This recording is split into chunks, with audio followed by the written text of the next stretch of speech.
Welcome to the Magpies collection. ASMR.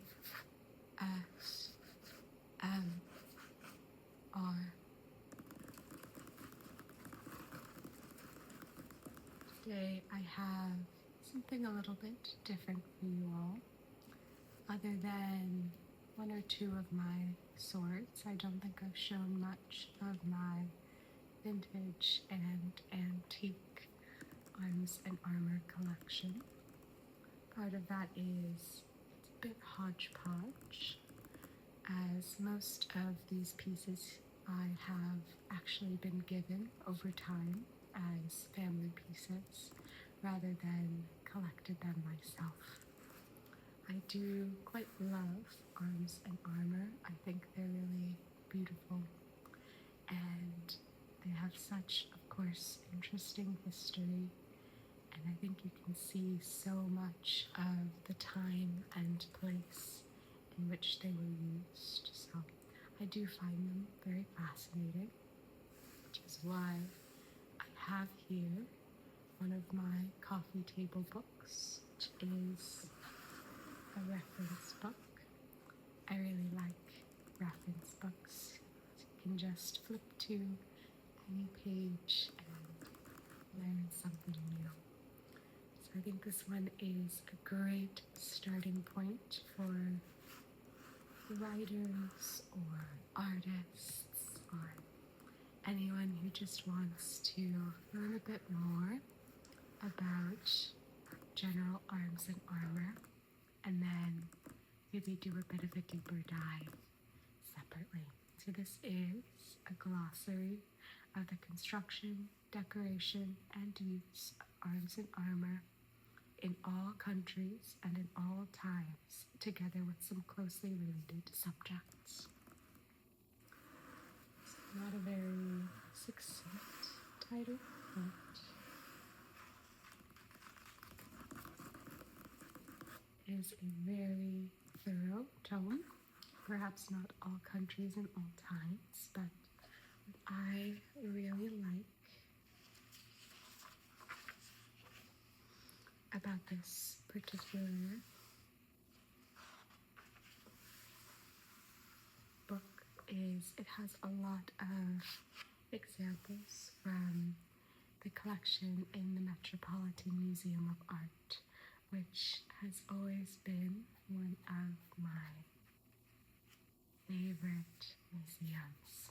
I've been countless times, and even growing up, my brother and I would get our pictures taken in the Hall of Arms, and you could see as we would grow over the years compared to the suits of armor. So I really love seeing some familiar faces here from that collection, which is really gorgeous if anyone ever has a chance to visit.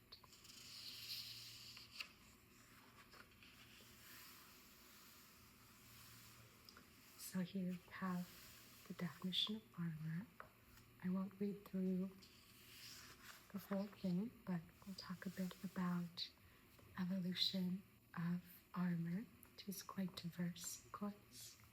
So armor has been worn by all nations with any pretensions to civilization, and its evolution has been along the same lines everywhere, but has not gone equally far in all countries. And that's a very mindset of its time, but the first armor was undoubtedly the skins of beasts, and such armor has been used within a very few years in the Philippines. The next step was probably to fasten scales or rings of some harder material on it. In the earlier armor of this type, the strengthening pieces were always put on the outside. Later, they were often riveted or quilted between layers of cloth or leather. This type of armor is called brigandine, and was largely used in Europe from the 10th to the 16th century, at first for war and later as light armor. In China, it has always been the most used form for the better armor. Where the art of weaving was known, armor was made of pads covered with cloth, or of several thicknesses of cloth quilted together, used even after scale armor was given up. Armor of very early types was made of rods or slats, often of wood or bone, lashed together with cord or sinew. This was used largely by the North American Indians and Eastern Siberians. As soon as metal became known, they rapidly displaced all other materials wherever their cost was not prohibitive. The difficulty of making and working large pieces of metal confined its use at first to comparatively small plates fastened to each other, or to cloth or leather. Armor of this kind was very heavy, as it was necessary to have the plates overlap to secure complete protection. So here we have some ring and scale armor. You can see from a variety of areas. On the left, this is actually Sitka armor from Alaska, made of tanned hide and covered in modern Chinese and Japanese coins. Here we have a Chinese corselet with brass sewn on heavy cotton. And then this here is a corselet from Northeast Asia with padded leather on which rings are fastened by narrow strips of leather.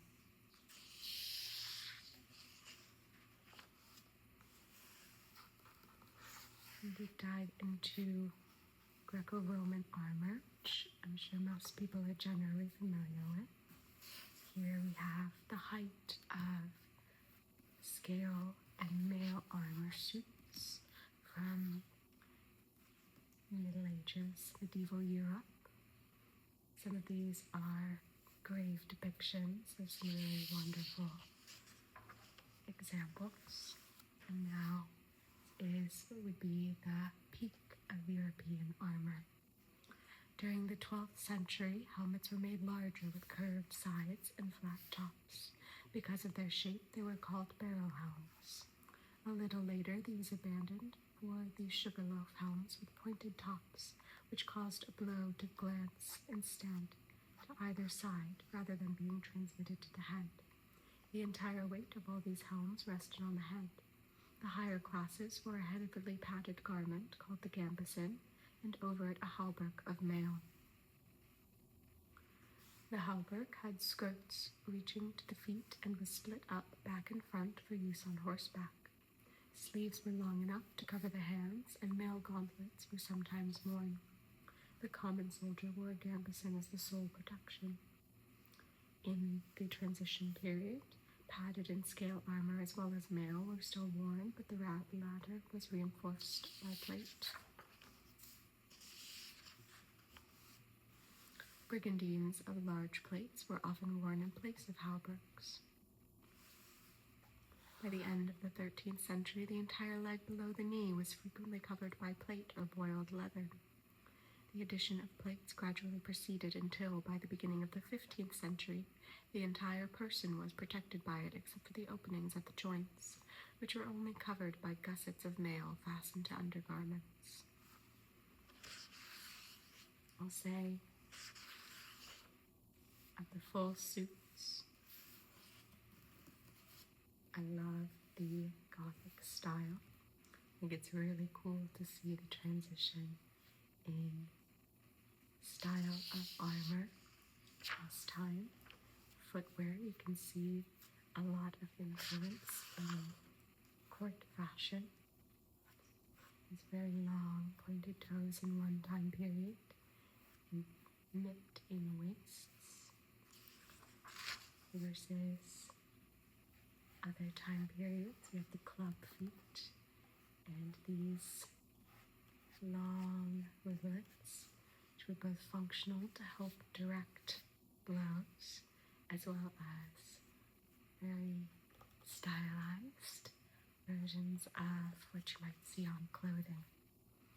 Here we have 16th century, very gorgeous, very elaborate helmets. You can see how the plate has evolved over time. There's some really fantastical depictions of armor. So these are face helmets. You'll see this in a couple of different cultures as well. This parade helmet with this man's face on it, which is really wonderful. Then with the introduction of firearms, arms and armor begin to condense around the major organs, and they begin to be proved against firearms. You'll often see them with a proving mark showing that they have withstood a bullet. So you'll see this in the 17th century, the last great age of arms and armor. These half plates, really beautiful, beautiful suits. Variety of different tournament and jousting armor as well in Europe for that more sportsman function. So very protective, often with additional accessories to support the joust. This suit is amazing. I really love Gothic armor again. Just that really dramatic shape. The fluting is so gorgeous. You're like the supermodels of armor to me. And here, showing a bit of different cultures. We have Turkish armor. These amazing suits of mail. And what this picture doesn't capture very well is oftentimes the individual rings be in different colors of metal. So you can see designs made in gold rings and even calligraphy in gold rings on these amazing suits. And they'll have larger plates embedded within.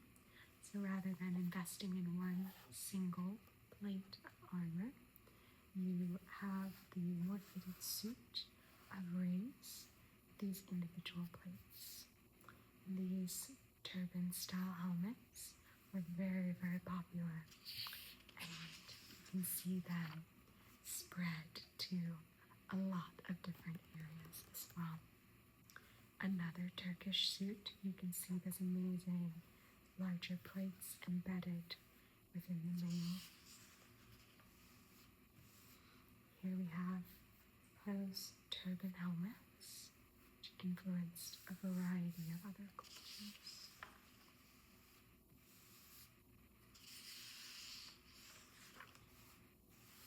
Indian armor bears a lot of similarity.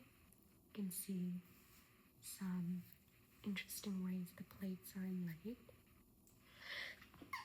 Oh, see. So this one has interestingly shaped chevron plates.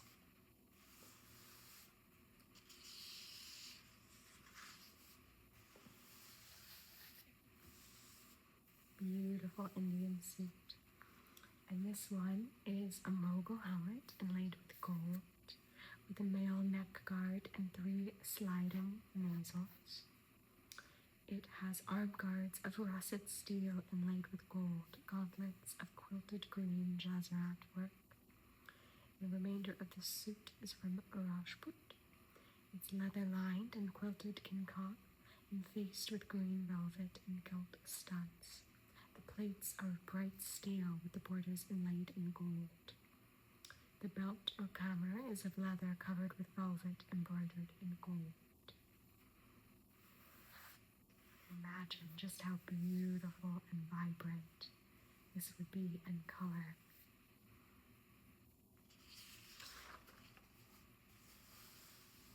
A variety of Indian helmets, and you can see influences from many different areas as well.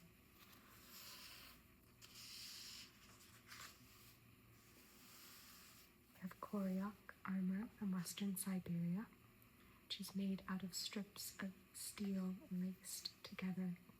The wide pieces protecting the back and neck are wood covered in leather. So of course cultures will make do with what they have available. More wooden armor. And here we have more examples of beautiful Chinese armor, which are often quilted with metal plates beneath them. You just see the studs poking out.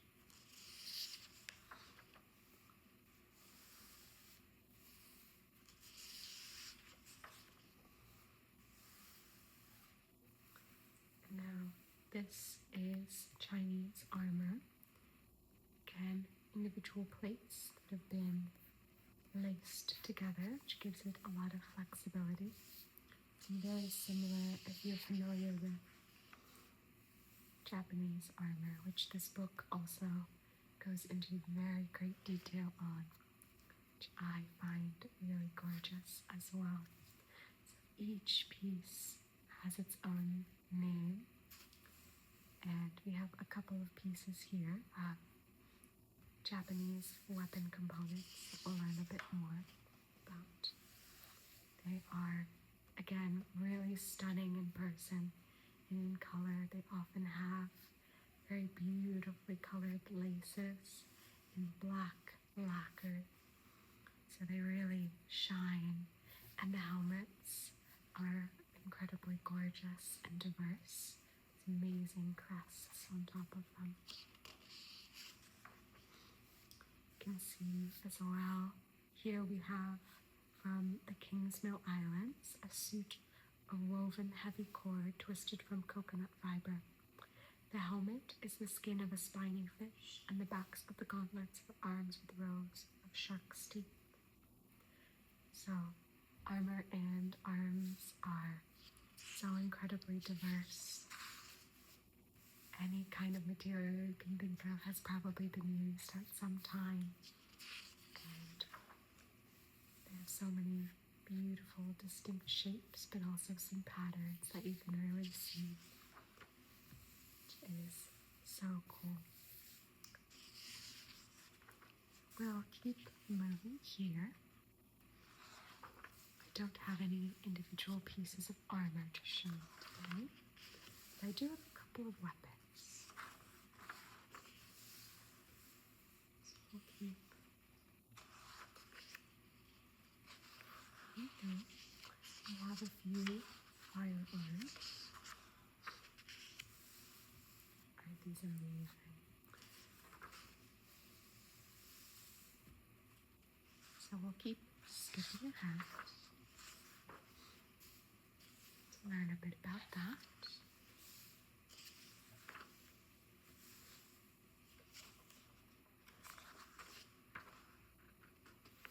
The blunderbuss, a very old type of firearm.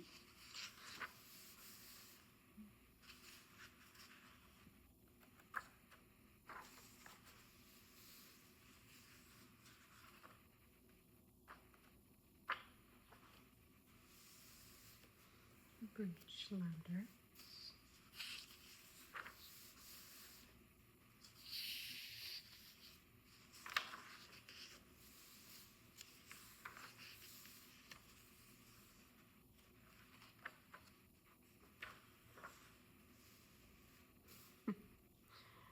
I love bassnets like this. They look so silly. It's like a dog. He's gonna start sniffing. This is cool. Image of a catapult. It's a siege weaponry. These really amazing catch poles, which can be used to hold crabs. If you're familiar with a lot of martial arts movies, you may be familiar with the chakra. The Indian continent has amazing, diverse weapons, so many weird, strange shapes that you don't see elsewhere. This is one that's like, you'd think it would be out of a fantasy, but they're definitely real. Some amazing horse armor. And some Japanese horse armor as well. Looks like a dragon's mouth. Here we go.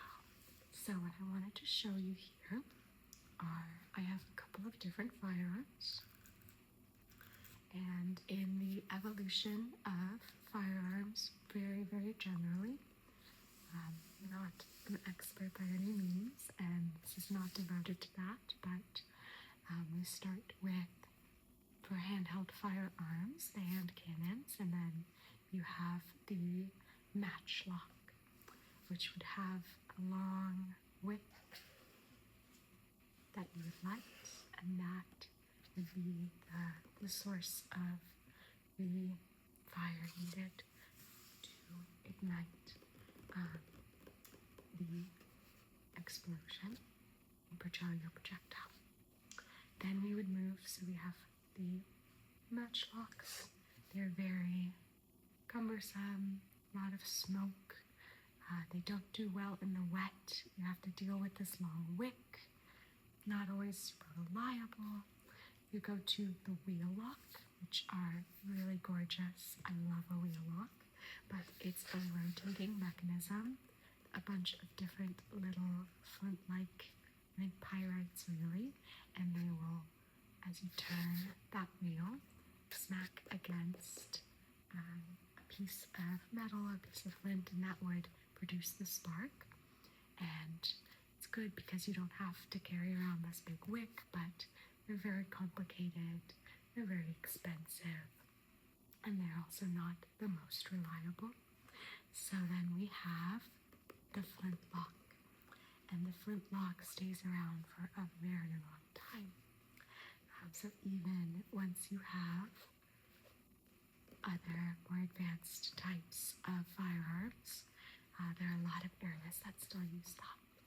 So a key component for identifying a flintlock is the cock or the hammer, and it's the piece that holds the flint in a flintlock, or the one that strikes the cap in a percussion lock.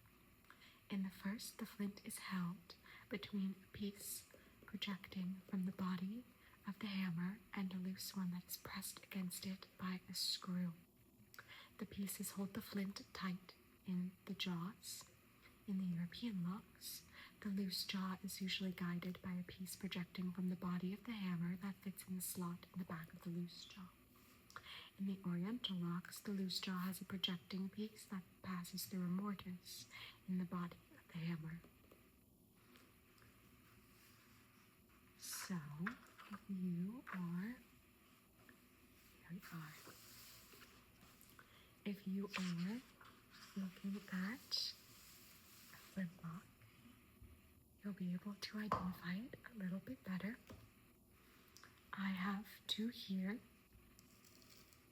with me today, and both of these are what we would call a miquelet lock.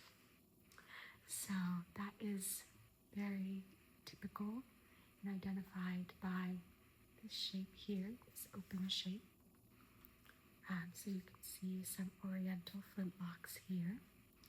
This miquelet lock style became very popular and lasted for a very long time, even into the 19th century, in that Middle Eastern, Turkey, Ottoman Empire area, all the way through the Arabian Peninsula.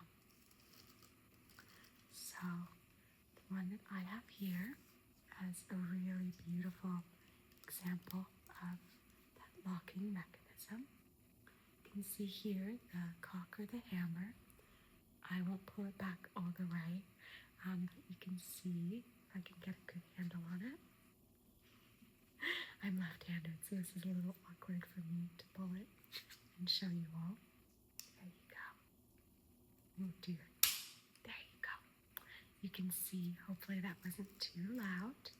Obviously, I would not be handling a loaded firearm like this. Probably a jump scare for some people, but this is an antique. I have never loaded it. It doesn't have a flint. But you can see how that mechanism works. The flint would be held here, and we have the screw on top to hold it in place, and it would strike against this metal piece. Now this one is probably from the Caucasus area. It's very typical with this really beautiful long bulb shape on the back, and they are very typically fully in metal. So oftentimes you think of a firearm like this over here that would have wood on the handle with a stock, but these are real bruisers. You could use this to probably take somebody out as a club just as well in a pinch. Now, flintlocks are supposedly, as legend says, were created, as you can see here, miquelet, from the inventor who were supposedly robber bands from the Pyrenees in Catalonia. So these robber bands from the earlier matchlocks didn't like that the fire of the wick would give them away. So this was supposed to be a subtler way of holding people up on the roads and they wouldn't see you coming. They are very reliable, even though they do have the mechanism outside, so you do need to keep it clean, but kind of big and strong and not so fiddly. So this style continues for an incredible period of time. I think this piece is really gorgeous. Of all of the arms and armor in my collection, I think this one is probably the coolest and the prettiest. It is covered in brass here all throughout with this really beautiful engraving work of spirals and plants and these lovely geometric designs. Has raised elements along the back, which probably help with the grip, as well as just being really lovely. Even the mechanism itself is covered in beautiful little spirals. And you can probably see there are even inlaid seed pearls along the barrel. Along the barrel we have bands of brass as well, with more of those really lovely geometric flower designs. Now, it has no date or signature, and this style, of course, was really popular for a very long time. So my guess is it's from the Caucasus. My guess is it's late 19th century, potentially, but really hard to tell. It could have been made for the export market at that point, even. So I think it's really lovely and kind of elegant in its own way. I think the mechanisms are really gorgeous. Then we compare that to this piece over here, which I cannot explain how heavy this is. It is a beast. It is this big honking thing. This one does very clearly have the flint still in place, held in place by a strip of leather, so this was probably used at some point in time. Since I have had it, of course, I don't trust this thing. It looks just cobbled together. It has a wooden handle inlaid, I'm assuming, with bone, though it could be, depending on how old it is, synthetic material. This one again has no markings, no signatures, no stamps, maker, so no idea on the age of this piece. I would guess a similar time frame as well, though who knows. It's just, I think we have Beauty and the Beast here. This one is very scary. If I saw this being waved at my face. But it's so cool. It looks more like a blacksmith's piece, you know, just big. It's not very fine, but you can tell how each one of these components works. So these are both miquelets, and you can see very different styles, aesthetics, and even components as well among these two pieces.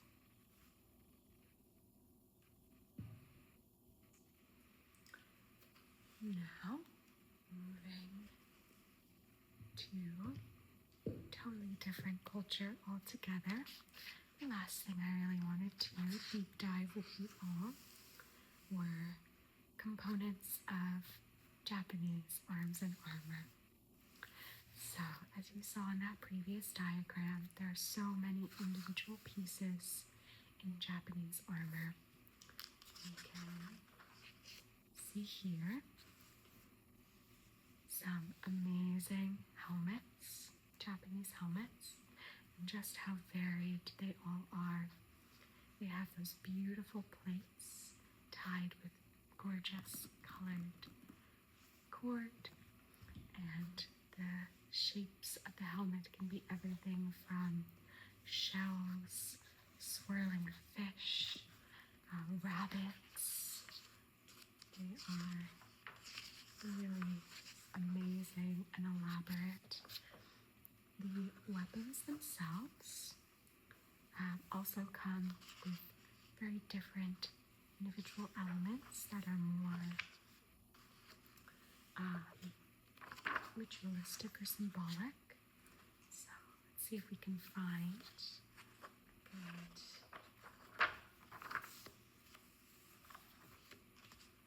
page to show you elements of a Japanese sword. So being a katana would be a good one, but let's see.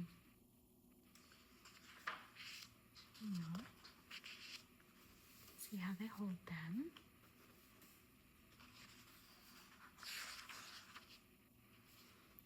Back through. But even among, let's see if we have closer pictures. Here you can see, just as an example, each piece in the standard Japanese helmet or kabuto has its own name. And some of them are more symbolic components like the crest here, or very functional components as well. So looking at all of these are all kabuto, and they have very different pieces. This one is influenced by European helmets, and some of them have these amazing detachable crests, side pieces with enamel on them, or are in really fantastical shapes. This one is a shell of a man's head. I've seen whole fishes with their tails. Really amazing pieces. And the weapons themselves are the same. So this is the kashira, which is the end cap on a katana. It's on the very end of the sword. Let's see if they had a close-up.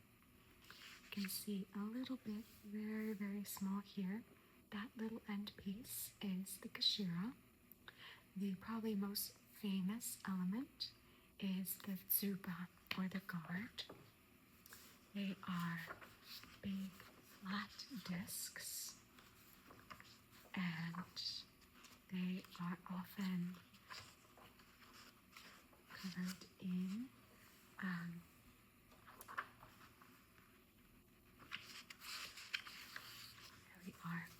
symbolic images as well, often with this amazing piercing work, and they'll always have that central hole for the blade.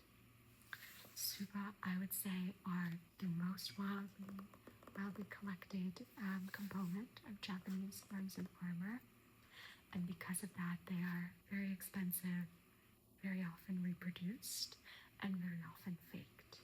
So I do not personally feel confident collecting them for all of those reasons. So instead, I collect fuchi.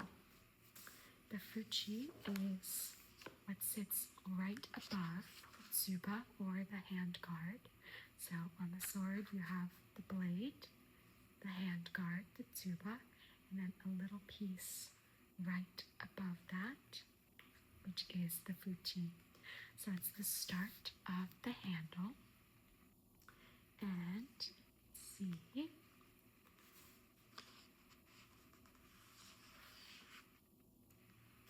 are meaning the border or margin of the hilt. So these are ornamental rings around the hilt of a sword or knife. So often the kashira that we showed, that very end cap, is paired with the fuchi, and they'll have similar designs. I don't have any paired fuchi kashira here, just this banded piece. They're usually made by the same artist, and they're often ornamented with different metals as well. So you can see them with gold or silver or bronze, brass. The fuchi has a plate on the bottom called the tenjo kane, or the ceiling, because it is above the head when the sword is being used in fighting. The tenjo kane is generally of a different metal from the body of the fuchi, and if there is a signature, it will be on the left when the blade is held up. So that's another reason why I collect the fuchi, is there are some of these little details that make it easier to identify if this is a reproduction or a purposeful fake versus the real deal. So the first, of course, is, as mentioned, that they have different material for that base ceiling plate compared to the walls. So here we have 3 different fuchi. All of these are Edo period, so that would be the 19th century. And what I really like about fuchi is they're all similar sizes for a similar blade. You can see where the blade would fit through, but they have these really beautiful, unique designs. So I think they look really great on display as a group. Here, our first one, going from least to most elaborate, is all this beautiful brass, and it has waves inlaid into it, all scrolling around it. I hope that comes across, but it is really beautifully subtle and I think a really elegant design. Next, we have one that has been blackened with these amazingly intricate little dots to give it the rough texture of like shark skin or ray skin. And it has these amazing flowers. They might be persimmons, I don't really know, but these beautiful flowers on these delicate branches with dangling fruit. And I think this one is just so stunning and so delicate. And it has this amazing texture to it. Beautiful gold, just touching and adding so much gorgeous contrast to that black background. This one is much better made than the last. You can see it's much neater, but it does have those 2 different materials from that base plate and the walls. And then last but not least, we have here another one in brass with these amazing geometric designs that also evoke to me the tide or a beach. These beautiful circles on one side and this line of silver differentiating it from the swirling waters on the other side.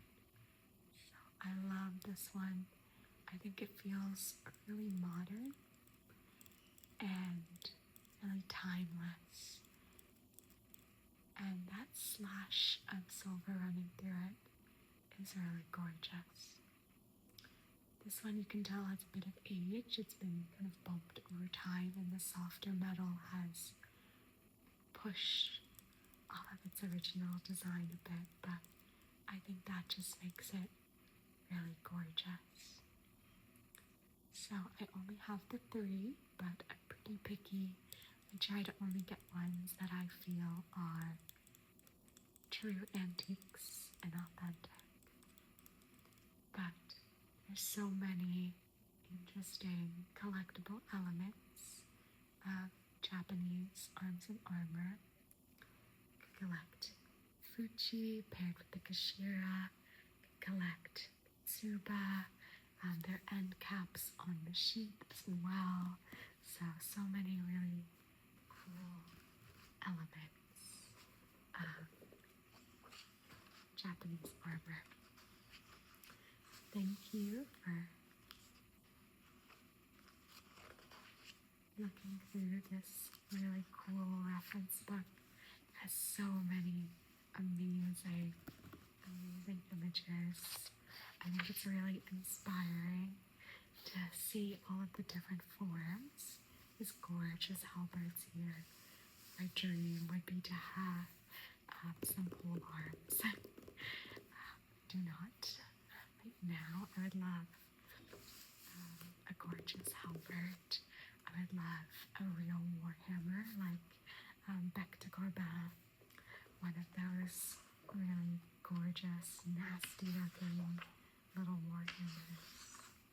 I think they're really beautiful. And then real antique swords. I do have one reproduction. And then I do have some early 20th century swords. I don't have spectacles on. And then there's warhammer perhaps. But there are a couple of amazing pieces that I would love to have in my collection, but can't always justify the space or really filling my house with weapons.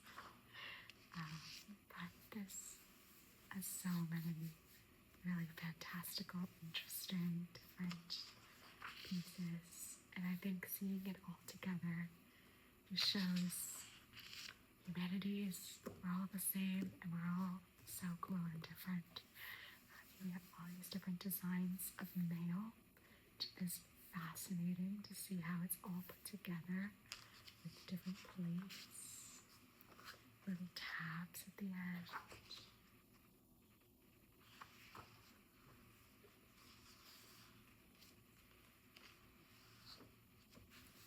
I could just flip through this book all day. Every page has something really cool to look at. Amazing, amazing pieces of horse armor here.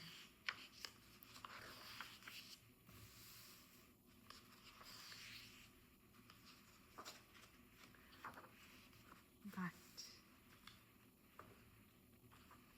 that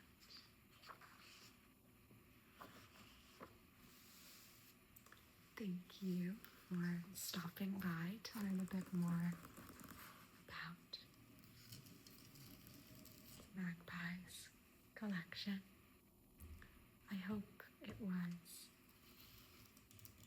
an interesting little look at some oddities